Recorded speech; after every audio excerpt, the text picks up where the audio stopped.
Hello there. Today I learned that it takes over 8 minutes for light from the sun to reach Earth. If you're new here, my name is James, and on this channel we talk about things I've learned today. If it sounds like something you're interested in, please do give the video a like and subscribe as well. Now, when we think of the sun, we think of the big gassy ball of fire in the sky, and we just take it for granted. But did you know when we look at the sun, if we stare straight at the sun, I wouldn't recommend it, but we actually see the sun from 8 minutes ago. And that's weird. The sun that we see is in the past. We cannot see the sun as it is right now.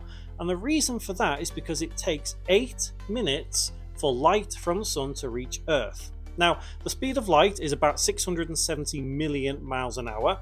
The sun is around about 90 million miles away. So, therefore, the light leaves the sun and it has to travel 90 million miles at 670 million miles an hour, which is around about 8 minutes. And that's insane to think about. And if you kind of look forward to that and say, well, what about the moon? Well, actually, yeah, we can't see the moon as it is right now. We only see the moon in the past because the light from the moon to reach our eyes takes however long. I haven't learned that today. But the same principle applies as why it takes 8 minutes for light from the sun to reach Earth. And it's literally the same with everything.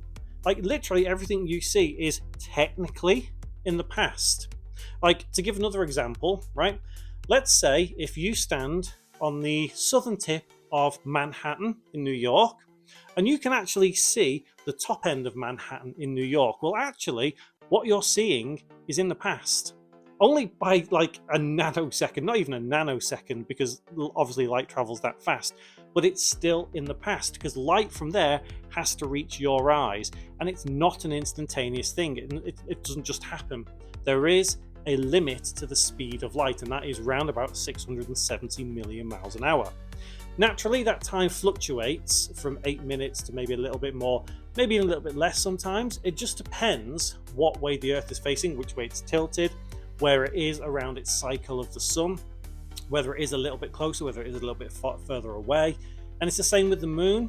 You know, it could take more than 8 minutes than, for the sun to reach the northern hemisphere on June the 16th than it does on December the 17th or something like that, because it's in a different place around the sun. But it's round about 8 minutes, and that's just crazy to think that everything we see of the sun happened 8 minutes ago.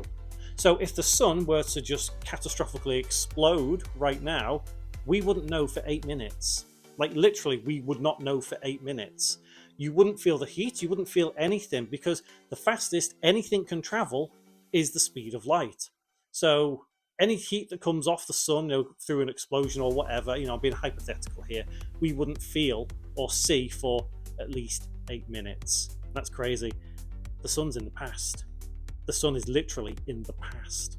Anyway, that was what I learned today, and it absolutely blew my mind. Let me know what you think in the comments below, because that one really did intrigue me, that the sun's in the past. Crazy. Anyway, there'll be a little subscribe button just down below if you fancy subscribing and seeing more waffly things I've learned videos. But hopefully I do see you in one of my next videos, coming up pretty much every day. But until I do see you next, thanks so much for watching this one. Take care.